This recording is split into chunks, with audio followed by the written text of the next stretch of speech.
ఆయన నా పేరు Vijay. Bigg Boss Telugu 8 day 20 promo అయితే మాత్రం ఫస్ట్ నుంచి ఇప్పుడు 8వ బిగ్ బాస్లో ఎలాంటి ప్రోమో నేను చూసి ఉండలేదు. నిజంగా మీరు కూడా చూసి ఉండరు. అంత సీరియస్, మామూలు ఎగస్ట్రాలు కాదు. ఒక వ్యక్తి ఆ అబ్బాయిని గెట్ అవుట్ అని చెప్పారండి. అసలు ఎటువంటి మొహమాటం లేకుండా పో బయటగా అని చెప్పారనమాట. ఇగో ఇలాగే కలజోళ్ళు, ఈ వాచ్లు, ఓవర్ మాటలు, ఓవర్ బిల్డప్లు మీరు చూస్తే, నన్ను చూస్తేనే మీకు చిరాకు వస్తుంది కదా. మరి బిగ్ బాస్లో గేమ్ మీద పెట్టకుండా నాగార్జున గారి కోసం, బిగ్ బాస్ కోసం, ఫుడ్ కోసం, నాగార్జున గారి వైఫ్ కోసం మాట్లాడితే ఊరుకుంటారా? రాడ్డోడు పట్టుకుని వచ్చాడు. ఇంత రాడ్డు మొత్తం ఉరికిస్తాడేమో 7 acres అనుకున్నాను. నిజంగా అదే అనుకున్నాను. ఎంత సీరియస్గా వచ్చాడంటే ఆ ప్రోమోలో తన నాగార్జున గారు అయితే మాత్రం నిజంగా తిట్టడానికి ఆయన 100కి 200% రైట్. ఎందుకంటే బిగ్ బాస్కి వచ్చాక గేమ్ మీద పెట్టాలి, కానీ వాళ్ళని వీళ్ళని తిడితే ఊరుకుంటారా? నీకు రేపు పొద్దున్న బిగ్ బాస్ డబ్బులు ఇస్తుంది, నీకు ఒక రెమ్యునేషన్ ఇస్తుంది. ఇచ్చినప్పుడు అన్నం పెట్టేవాళ్ళకి సున్నం రాస్తావా భయ్యా నువ్వు? నాకు అర్థం కావట్లే. అసలు కెమెరాలోకి చూసి నా ఫేస్ని ఎడిటింగ్ చేయకండి బాబు ఎడిటర్. నా ఫేస్ని ఒరిజినల్గా ఉంచు, ఇదే వాయిస్ ఉంచు. రేపొద్దున ఇంటర్వ్యూలో కూడా నేను ఇలాగే మాట్లాడతా అని చెప్పి రెచ్చిపోయాడు. చెప్పాలంటే ఆ బలుపు అంటారు చూసారా, ఆ బలుపు ఇది నేర్చుకోవాలి ప్రతి ఒక్కళ్ళు. ఇలా ఉంటే చెల్లదు.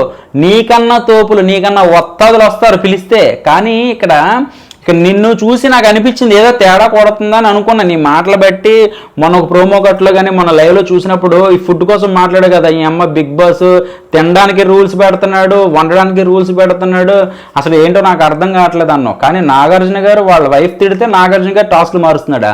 అసలు ఆ పాయింట్ తీయకూడదు కదా. ఇలాంటివన్నీ కూడా రేపొద్దున రాబోయే రోజుల్లో చాలా జాగ్రత్తగా ఉండాలి. సో నాగార్జున గారు వచ్చి నువ్వు బిగ్ బాస్కి ఇచ్చే రెస్పెక్ట్ ఇదా? ఇలా మాట్లాడతావా నువ్వు? నీ ఒరిజినల్ వాయిస్, నీ ఒరిజినల్ ఫేసే అని చెప్పి ఆ రాడ్ పట్టుకుని వచ్చాడు కదా. మనోడు ఇంక 2 చేతులు పెట్టి సారీ సార్ ఇంకెప్పుడు ఇలా చేయను, ఒక్క ఛాన్స్ ఇవ్వండి అని దండం పెట్టేశాడు. అసలు ఎలాంటి పరిస్థితుల్లో కూడా నిన్ను ఇంక అసలు బిగ్ బాస్లో ఉంచను అని చెప్పేసి గెట్ అవుట్ అని చెప్పేశాడు.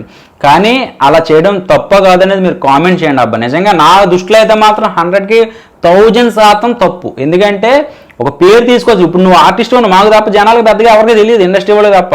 అలాంటిది ఈ రోజు బిగ్ బాస్ ద్వారా నువ్వు నలుగురికి పరిచయం అవుతున్నావు. రేపొద్దున మంచి అవకాశాలు రావాలి అంటే కనుక దాన్ని నిలబెట్టుకోవాలి. సో ఇప్పుడు ఇంకో విషయం ఏంటంటే మణికంఠ కోసం మాట్లాడతాను. ఫస్ట్ది అయిపోయింది. మణికంఠ నిజంగా అసలు వచ్చిన కాడి నుంచి నా భార్య కావాలి, నా పిల్లలు కావాలి, నేను గేమ్ ఆడాలని చెప్పి మొన్న గుడ్ల దగ్గర నువ్వు చేసే ఫైటు ఓకే బాగుంది. తర్వాత ఎందుకు ఈ రొమాన్స్లు అవసరమా? అసలు సోనియా అక్కడ ఉన్న అమ్మాయిని మళ్ళీ పిలిచి హగ్గు కావాలంటో, ఏంట్రా బాబు ఇదే తేడాగా ఉందిరా బాబు అని చెప్పి సోనియా అనడం. అలాగే నైనిక దగ్గరికి వెళ్ళడం, నైనిక అక్కడ కూర్చుంటే తనను ముద్దు పెట్టుకోవడం.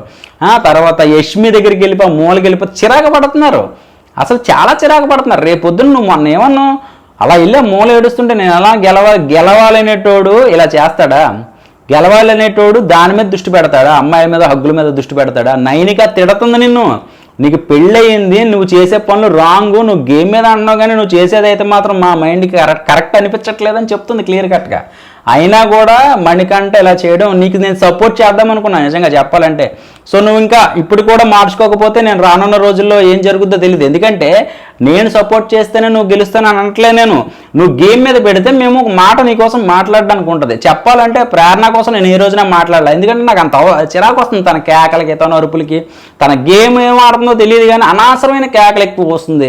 అలాగే మనకి సోనియా అంటారా ఇంకా ఎలా తయారైందంటే నిజంగా చెప్పాలంటే ఇంకా పులిహార దద్దోజనం ఇక ఈ కైండ్ ఆఫ్ కేటగిరీలో నడుస్తుంది.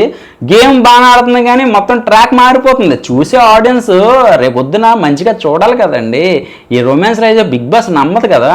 బిగ్ బాస్ని నమ్మరు జనాలు. ఎందుకంటే ప్రతిదీ కూడా స్కిటెడ్ అని అనుకుంటారు. సో మీరు చేసే రేపొద్దున రొమాన్స్ నడవదు నాకు తెలిసి. ఎందుకు చెప్పనా, ఫస్ట్ బిగ్ బాస్ స్టార్ట్ అయినప్పుడు ఒక డార్క్ మోడ్లో నామినేషన్ జరిగినప్పుడు ఆ రూమ్ కానీ అట్మాస్ఫియర్ కానీ ఇవన్నీ కూడా చూసి ఒక నెగిటివ్ థాట్ వచ్చింది బిగ్ బాస్ మీద.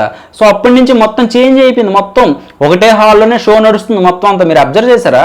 నామినేషన్ దగ్గరే కొంచెం డిసప్పాయింట్ అయింది, ఇక నుంచి మొత్తం మార్చేశారు. అంటే సో కొన్ని తప్పులు చేంజ్ ఓవర్ చేస్తున్నారు. అలాగే అబ్బాయి అయితే మాత్రం వస్తాడా రాడా అనేది నాకైతే ఒక రూమ్లో పెడతారేమో, మళ్ళీ రీఎంట్రీ ఇస్తారేమో అని అనుకుంటున్నా. సో విష్ణుప్రియ ఎవరో కూడా రిక్వెస్ట్ చేశారు, సారీ ఒకసారి వదిలేండి సార్ అని చెప్పి. నో, గెట్ అవుట్ అని చెప్పేశారు. ఒకటే మాట, గెట్ అవుట్ అని చెప్పేశారు. సో ఇప్పుడు వస్తాడా రాడా అనేది కామెంట్ చేయండి. మణికంఠకి నేను సపోర్ట్ చేయాలా వద్దా నా తరపున, అంటే ఒక వ్యక్తిగతంగా ఒక పొలిటికల్ లీడర్ నగ్గాలన్నా ఒక ఓటే.